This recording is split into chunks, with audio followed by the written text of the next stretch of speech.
আসসালামু আলাইকুম। দেখেন এই ফোনটাতে সবকিছু ঠিক আছে, এই যে দেখেন সবকিছু ঠিক আছে। এখন এই ফোনটাতে সমস্যাটা কি সেটা আমি দেখাই। সব ঠিক আছে, কোনো প্রকার কোনো সমস্যা নাই, একদম টোটালি সব ঠিক আছে। তো এই যে ডিসপ্লেটা দেখতে পাচ্ছেন, এটা হচ্ছে Redmi 13 সিটি না। এই ফোনটার সমস্যা হচ্ছে শুধু চার্জ হয় না। একেবারে নতুন ফোন, কোনো প্রকার কোনো খোলা পড়ে না, একদম ইনটেক ফোন। এই যে দেখেন, এই যে ঠিক আছে, ইনটেক ফোন, খোলা পড়ে নাই, নতুন। দেখেন একদম পিসিবি বা মাদারবোর্ডে কোনো প্রকার কোনো কাজ করা হয় না, একেবারে চকচকা ঝকঝকা। এখন এই যে ডিসপ্লেটা যে কাজ করতেছে সবই ঠিক আছে, ঠিক আছে। এখন আমি যদি বলি যে ডিসপ্লেটা খারাপ, আপনারা কেউ বিশ্বাস করবেন না। এমনকি এই কাস্টমার ভাইও এই ডিসপ্লেটা যে নষ্ট বিশ্বাস করবে না। এখন নষ্ট কি, এটা হচ্ছে যে এই ফোনটাতে শুধু চার্জ কোনোভাবে পাচ্ছে না। এই যে দেখেন চার্জারটা ওকে, আমার চার্জার কোনোভাবে পাচ্ছে না, ফোনটা কিন্তু নতুন। এখন এখানে ব্যাপারটা হলো যে এই ধরনের বর্তমান ফোনগুলোতে কোম্পানি কম দামে ফোন মার্কেটে আপনারা চান কম দামে বানাতে গিয়ে অনেক কিছু কম করে ফেলে। সেটা হচ্ছে এখানে আলাদা করে পিসিবিটা মানে সাব পিসিবি যেটাকে আমরা বলি লজিক, এই লজিক গুলো থেকে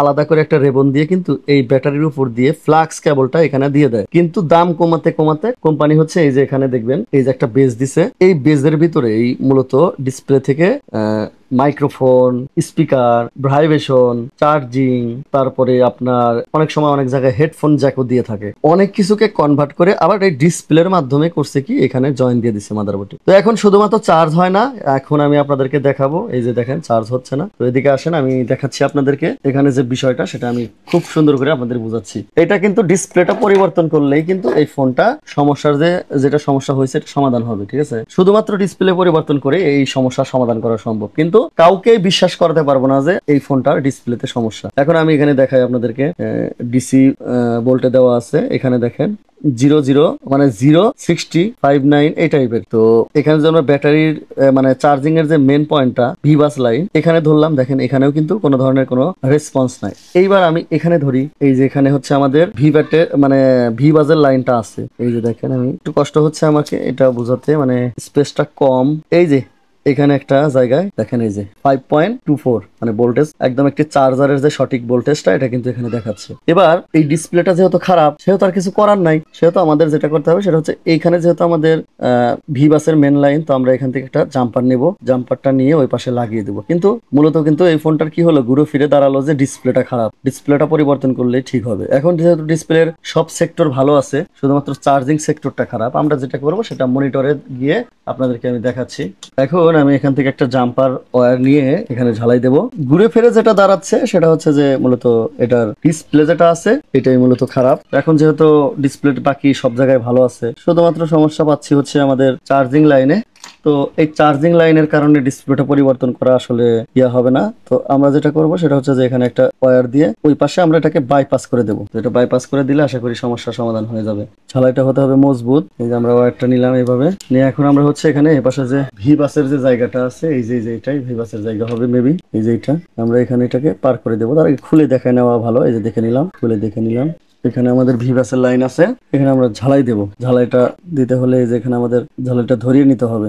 কম দামি যে আয়রন গুলো আছে ওইগুলা ব্যবহার করলে আসলে ঝালাইটা অনেক সুন্দর হয়, অনেক সুন্দর। কিন্তু যে দামি যে আমরা আয়রন গুলো ইউজ করি, ঠিক আছে, এগুলোতে আসলে যে মাথাতে তেমন একটা কাজ করে না আমাদের।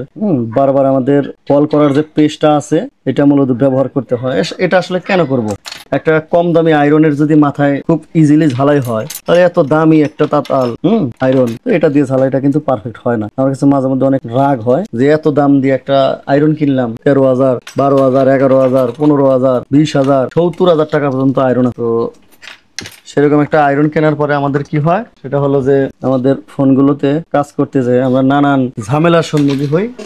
এদিকে আসেন, ঝামেলার সম্মুখীন হই। এখন কম দামি আয়রন বলতে আমি বুঝাইছি হচ্ছে যে এই টাইপের আয়রনের এই মাথা পর্যন্ত কি হয়, একদম এই মাথার মধ্যেও ঝালাই ধরানো যায়। আর এত দামি একটা T26D এর মাথায় কিন্তু কোনো ঝালাই হয় না, আর গোড়ায় ঝালাই হয়। মানে আমার কাছে খুবই একটা বাজে একটা সিস্টেম মনে হয়। অনেকে কমেন্ট করবে আপনার কাছে হয় না, আমার কাছে হয়, ভালো, আমার কাছে হয় না। যারা বুঝছে তারা হয়তো বা অন্য কিছু ভাববে বা বলবে। এই যে দেখেন, এখন দেখবো যে ভোল্টেজটা ঠিক আছে কিনা। এখনো তো ভোল্টেজ দেখতেছি নাই, এখনো তো কোনো প্রকার ভোল্টেজ পাচ্ছি না। এখানে তো 5 ঠিকই দেখাচ্ছে, কিন্তু আমাদের ব্যাটারিতে এসে কিন্তু কোনো প্রকার ভোল্টেজ নাই। ব্যাটারিতে এসে 4.2 ভোল্টেজ থাকতে হবে, এখানে ঠিক আছে, ব্যাটারিতে নাই। আচ্ছা, এরকম অনেক সময় হয় যে ব্যাটারি কানেকশন দেওয়ার পরে ভোল্টেজটা ঠিকঠাক চলে আসে।